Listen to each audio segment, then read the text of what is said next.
안녕하세요. 즐거운 이야기 속의 수학의 재미를 찾아보는 수다학입니다. 제2차 세계대전 당시에 이 승리의 핵심 전략 속에 수학이 숨어 있다는 사실을 알고 계시나요? 영국의 한 수학자가 수학의 원리를 이용해서 암호 해독기를 개발해냈는데요. 이 암호 해독기가 상대방 진영을 혼란에 빠뜨리게 하는 아주 핵심적인 역할을 했다고 합니다. 이렇게 역사적인 사건 안에도 수학이 활용되고 있었다고 생각하니까 매우 놀랍기도 하고 신비롭기도 한데요. 잠시 후에 전문가 선생님들과 함께 더욱더 흥미로운 수학 이야기 나눠보도록 하겠습니다.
선생님의 빈자리가 정말로 그리웠어요. 김세식 선생님, 어디 다녀오셨어요? 제가 학교 선생님이지 않습니까? 그러니까 아무래도 학생들과 하는 일정 중에 빼지 못할 것들이 좀 있습니다. 그래서 학교 일들이 있어서 제가 본의 아니게 좀 빠졌습니다. 근데 태연 학생이 그래도 잘해줘서 정말 다행이더라고요. 사실 제가 빠졌을 때는 자리를 비우지 말라 그래 놓고서는 선생님이 자리를 비우셨어요. 그러게요. 얼마나 기다렸는데요. 태연 군이 어려가지고 주거니 받거니 하는 맛이 없더라고요.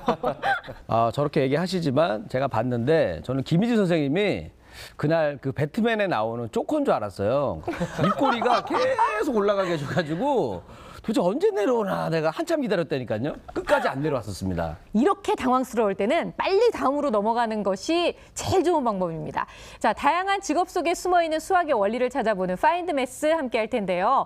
민성훈 선생님께서는 쉬는 날 주로 어떤 취미 생활을 즐기고 계시죠? 저는 쉬는 날 보통 운동, 두 번째는 영화 드라마, 세 번째는 거의 음악 듣고 있어요. 심지어는 쉬지 않을 때도 저 회사에도 차에도 집에도 오디오가 있어서 대부분의 시간을 클래식 음악을 듣고 있습니다. 네. 아, 제가 이 파인드 매스 직업 마치는 새로운 취미가 생겼잖아요.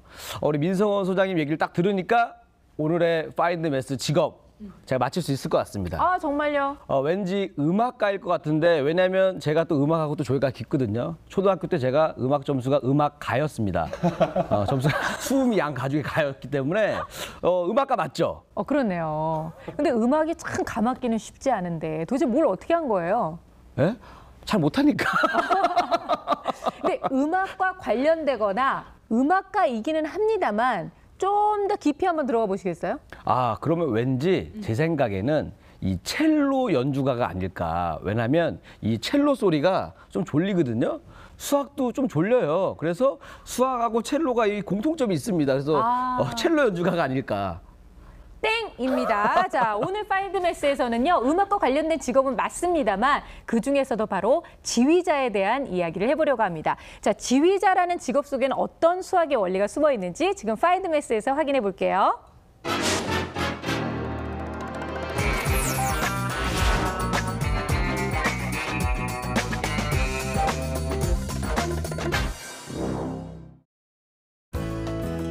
고대 그리스의 원형 극적 무대와 관람석 사이에 마련된 넓은 장소를 뜻하는 오르케스트라에서 파생된 단어 오케스트라. 현재는 관악기, 타악기, 현악기 모두 함께 모여 연주하는 형태를 뜻하는데요. 오케스트라는 10여 명의 악단부터 100명이 넘는 인원으로 편성된 대악단까지 그 종류와 형태도 다양합니다. 서로 다른 개성을 지닌 사람들이 모여 자신의 개성을 살리고 때론 스스로를 낮추면서 하나의 곡을 완성시키는 것, 바로 오케스트라가 하는 일인데요. 그래서 오케스트라를 지휘자와 단원이 함께 나누는 음악의 대화라고 말하는 사람도 있습니다. 오늘 파인드 매스에서는 오케스트라의 중심, 천상의 소리를 만들어내는 지휘자에 대해 알아봅니다.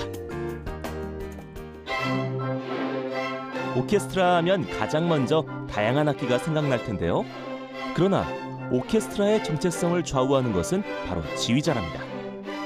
지휘자는 곡의 분위기와 빠르기, 색깔을 어떻게 전달할지 분석하고 악기 간 균형을 맞춰야 하기 때문에 직접 연주하지 않아도 모든 곡의 흐름을 꿰뚫고 있어야 하는 거죠. 음악도 하나의 언어라고 생각을 합니다. 이 언어는 악보라는 매개체 위에 박자와 음표와 쉼표들로 이제 이루어져 있는데 연주라는 행위를 통해 또 하나의 언어로 재창조해내는 게 지휘자 역할인 것 같습니다. 지휘자가 곡을 분석하기 위해서는 전체 악기의 흐름이 담긴 악보, 즉 스코어가 필요합니다. 스코어에는 음표와 박자, 그리고 음악의 세계까지 표기되어 있는데요. 지휘자는 이 표기에 따라 음악을 지휘합니다. 혹시 지휘자가 지휘를 할 때 특정한 움직임을 띠고 있다는 것 알고 계셨나요? 지휘자마다 스타일은 다르지만 모두 규칙적인 박자에 따라 지휘를 하는 것인데요.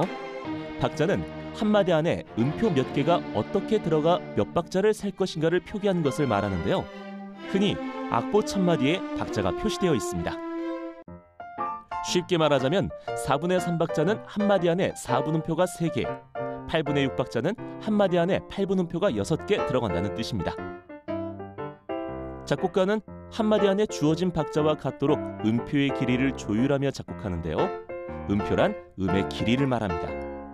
기본적으로 5분음표는 4박자, 2분음표는 2박자, 4분음표는 1박자로 표현됩니다.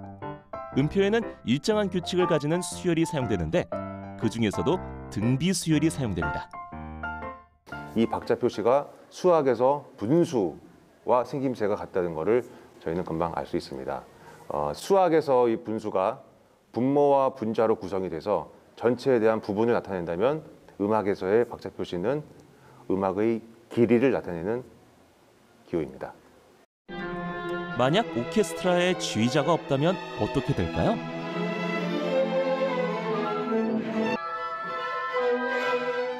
각각의 박자에 맞는 악기가 연주되지 못하게 되고 결국은 하나의 선율을 이룰 수 없게 될 것입니다.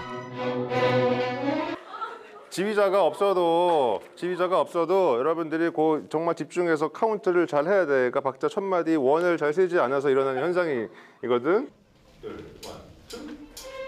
이처럼 지휘자가 가져야 할 가장 기본적인 요소에는 박자감이 포함되어 있습니다. 그렇다고 지휘자가 메트로놈처럼 박자만 맞추는 것은 아닙니다. 작품의 전체 해석을 책임지는 해석자인 거죠. 지휘자는 오케스트라라는 거대한 악기를 연주하는 사람인 것입니다. 지휘자에게 스코어의 해석은 필수인데요.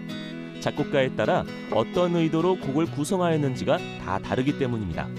특히 작곡가가 곡에서 가장 강조하고 싶은 부분, 즉 클라이맥스를 어떻게 표현할지 고민하는 것도 지휘자의 몫인데요.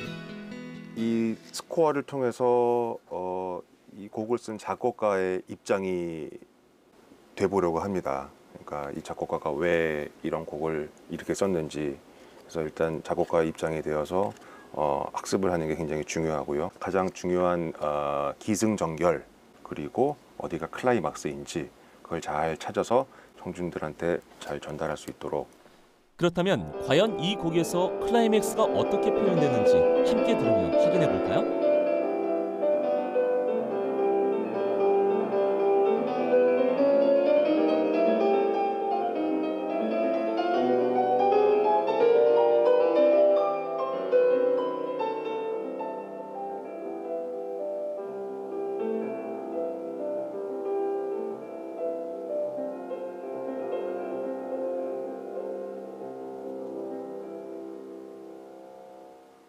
이 곡은 쇼팽의 전주곡 1번입니다. 전체 마디수가 1마디부터 34마디까지 있는데 이 중에 클라이막스가 한 부분이 있는데 그 21번째 마디에 옵니다. 이 클라이막스를 가기 위해서 미리 전부터 준비가 됩니다. 그리고 그림을 보시면 아시겠지만 밑에서부터 점점 위로 올라가는 형상을 띠고 있고, 볼륨상으로도 포르티시모, 가장 크게 연주를 하라, 그리고 가장 높은 음이 나오고요. 정점을 찍었기 때문에 이제는 점점 하행해서 작아지고 있습니다. 실제로도 음이 밑으로 다운되고 있죠. 그래서 끝나는 거는 가장 마지막 여리게 끝나게 되겠습니다.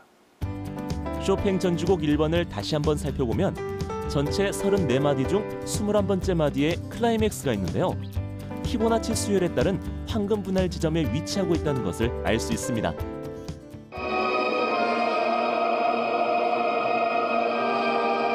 이처럼 곡 속에 숨어있는 황금비와 같은 수학 원리를 찾아내어 해석하고 수학적 지식을 동원하여 음악을 표현할 때 위대한 지휘자가 탄생하는 것입니다. 그 수많은 명곡 중에서 운명교향곡의 예를 들어 볼 수 있을 것 같은데요. 황금 비율을 따르고 있는 피보나치 수열에 보면은 233 그리고 377이라는 숫자가 지나갑니다. 502마디로 구성되어 있는 운명교향곡의 1악장에서도 이 숫자 부근이 거대한 클라이막스들이 지나가는 것을 살펴볼 수가 있겠습니다. 233소절을 보게 되면은 이 작게 들어오는 부분부터 엄청난 긴장감을 유지하게 되어 있습니다. 그리고 곧 이어서 전체 악기들이 나와서 매우 크게 연주를 하게 됩니다. 이 부분이 일단 첫 번째 클라이막스고요. 그 다음에 377마디 부분입니다. 레터 E라고 되어 있는데요. 이 부분이 또 이 곡에서 가장 또 크게 연주되고 모든 악기들이 다 동시에 세게 연주가 되는 부분이 되겠습니다.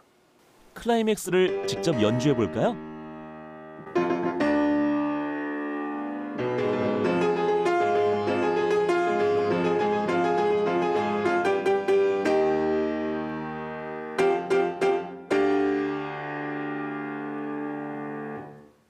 지휘라는 걸 통해서 음악을 하고 있지만 그 바탕은 수학처럼 어떠한 그 정해진 규칙 안에서 움직이는 거라고 생각합니다.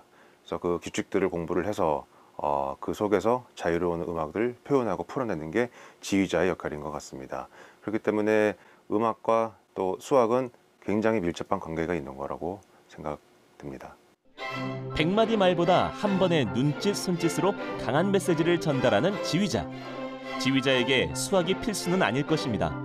그러나 악보 속에 숨어있는 수학의 원리를 해석하고 작곡가들의 의도를 파악할 때 더 좋은 음악을 표현해낼 수 있지 않을까요? 오늘의 Find the Mass, 찬상의 소리를 만들어내는 지휘자를 만나봤습니다.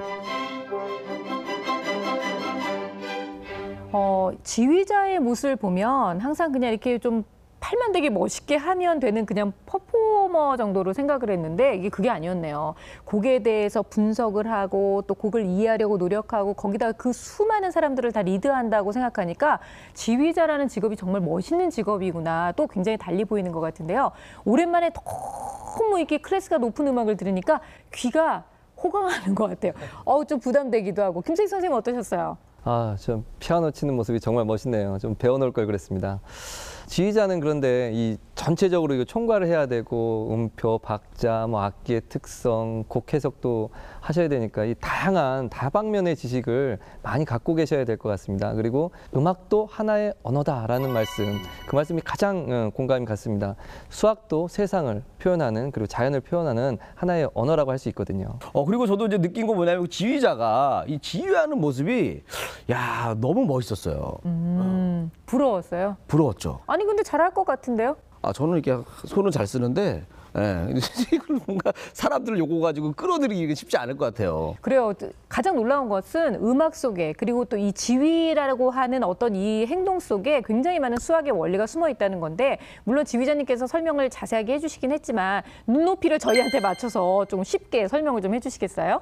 그렇죠. 지휘자가 곡 해석이 되게 중요한데 특히 많이 강조되는 부분이 클라이막스 부분이잖아요. 이때 이제 황금 비율과 피보나치 수열이 많이 적용이 되는데요. 황금 비율이라는 게 사실은 사람이 살펴봤을 때 가장 균형적이고 이상적으로 보이는 수치를 수학적으로 만든 거거든요.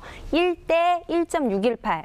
그런데 이 피보나치 수열은 01을 시작으로 앞에 숫자 2개를 더해서 그 다음 숫자가 연결되는 거예요. 01 더하기 1, 11 더하기 2, 12 더하기 3, 23 더하기 5 이런 식으로 앞에 2개를 합한 게 쭉쭉쭉 연결되는 건데요.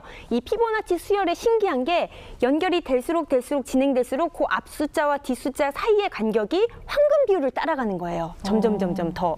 그래서 이 악곡 같은 경우는 가장 잘 만들어진 악곡이다 이렇게 평가되는 것 것들이 뭐 예를 들어서 핸델의 할렐루야 같은 경우는 전체가 94마디거든요. 근데 이 전체 마디에 1대 1.618, 그 황금 비율에 해당하는 마디가 클라이막스에 해당하기 때문에 악곡에서도 그냥 자연스럽게 뭐 영감회에서 만든 게 아니라 이 수학적으로 이 균형과 비율과 그 매치수를 찾아서 환상적으로 들었을 때 감동을 주는 그런 음악을 만들 수 있는 거죠. 네. 우리 가요에서도 사실은 약간 황금 비율이 쓰이는 것 같아요. 그런 게 있을까요? 싸이시앱으로 강남 스타일 같은 거 봐도 그죠? 갈 때까지 가보자 의자 오빠 강남 스타일 나오잖아요. 이것도 약간 보면은 황금 비율이 쓰이고 있지 않나 이런 생각을 해보게 되네요. 수학이 같은 수학 문제를 풀었을 때도 과정이 아름답다라고 하는 경우도 있어요. 수학에도 A라는 방법으로 답을 내기도 하고 B라는 방법으로 답을 내는 것처럼 지휘자에 따라서 같은 곡도 다르게 표현되는 거죠. 그럼 지휘자는 그 규칙을 자기 나름대로 해석을 하는 거예요. 그래서 클라이막스 중에서 어느 부분을 더 강조할 것이냐. 심지어는 같은 베토벤 운명이 전혀 다르게 해석된다는 거예요. 그렇죠. 그것처럼 지휘자는 하나의 곡을 내 나름대로 해석해서 클라이막스를 배분하고 전체적인 조화를 이루기 때문에 수학적 원리가 다분히 많이 들어갈 수밖에 없습니다. 박자 이야기도 굉장히 흥미로웠는데요. 이 박자 안에 숨어있는 수학 원리도 정말 대단한 것 같아요. 그러니까 음표가 종류가 참 많잖아요. 그쵸. 그래서 뭐 예를 들어 5분음표, 뭐 4분음표, 8분음표, 16분음표, 뭐 쉼표에도 4분 쉼표, 뭐 8분 쉼표 이렇게 여러 가지 종류가 있을 텐데, 그러니까 박자의 어떤 길이가 수학적 관계, 즉 등비수열의 관계로 이루어져 있다라는 것을 알 수가 있는 부분이죠. 그래서 뭐 음표와 어떤 이런 숫자와의 관계를 통해서 아주 어린 학생들에게 음악을 가르쳐주면서 이렇게 자연스럽게 숫자를 익히게 할 수도 있을 것 같아요. 예를 들어서 뭐 4분 3박자다. 그러면 4분음표 이렇게 3개가 있을 수 있겠죠. 딴 이렇게. 그리고 뭐 2분음표 하나 하고 그리고 4분음표 하나 하면 딴 이렇게 해서 2하고 1. 그래서 4분 3박자가 이렇게 이루어지겠죠. 뭐 거기다 이제 쉼표도 넣을 수도 있겠고. 또 그게 반으로 줄다 보면 4분음표가 반으로 줄어들면 8분음표가 되는데 그것은 이제 2분의 1, 즉 0.5, 즉 소수 개념도 익힐 수도 있을 겁니다. 그러니까 자연스럽게 반으로 줄어든다는 그런 개념들을 이 음악을 통해서, 음표를 통해서 익힐 수 있다라는 것을 알 수 있겠죠. 사실 우리가 학교 다닐 때만 해도요, 예체능 하면, 그러니까 음악을 하면 수학은 좀 못해도 돼, 뭐 이런 생각을 많이 해서 그런지 수학과 음악은 굉장히 동떨어져 있다고 생각했는데 오늘 이 얘기를 통해서 굉장히 수학과 음악이 밀접하고 뗄래야 뗄 수 없는 관계라는 거를 좀 많이 느끼게 되는 것 같아요. 네, 사실 저도요, 이 지휘자가 이 팔뚝만 굵으면 되는 줄 알았어요. 몇 시간 동안 이거 계속 해야 되니까 팔뚝만 굵으면 되는 줄 알았는데 수학도 잘 알아야 되는구나 이런 새로운 사실을 알았습니다. 사실 팔뚝 굵은 걸로 따지면 우리 민성원 선생님 그럼 지휘자가 제일 어울리겠네요, 우리 중에서는. 그렇죠. 작곡가 같은 경우에 자기가 음악을 만들었잖아요. 근데 지휘자는 그거를 해석하고 전체적으로 봤을 때 이쪽 소리가 커져야 될지 이쪽 소리가 커져야 될지 이 비율을 나눠주는 거거든요. 전체를 다 해석을 해야 되기 때문에 일단 비율에 대한 감각이 있어야 될 거고요. 그다음에 과거에는 작곡가가 지휘자인 경우가 굉장히 많았어요. 왜냐하면 자기가 만든 곡이기 때문에 잘 해석을 잘하는 거죠. 그렇죠. 그것처럼 어느 지휘자가 지휘를 하냐에 따라서 다소 곡이 더 커지기도 하고요. 좀 빨리 끝나기도 해요. 이 약간의 차이가 있지만 이거는 지휘자의 해석 역할이기 때문에 문제 해결 능력하고도 관계 있다 볼 수 있습니다. 네, 오늘은 이렇게 아름다운 음악을 통해서 사람들의 마음을 사로잡는 지휘자에 대한 이야기를 함께 나눠봤는데요. 예술과 수학이 어딘가에 묘하게 이렇게 접점을 가지고 있다는 생각이 들면서 예술 속, 그리고 예술뿐만 아니라 우리 일상생활 속에 숨어있는 수학에 대한 여러 가지 생각을 다시 한번 해보게 됐습니다. 자, 직업 속에 숨어있는 수학 원리를 찾는 파인드 매스, 다음 주에도 많이 기대해 주세요.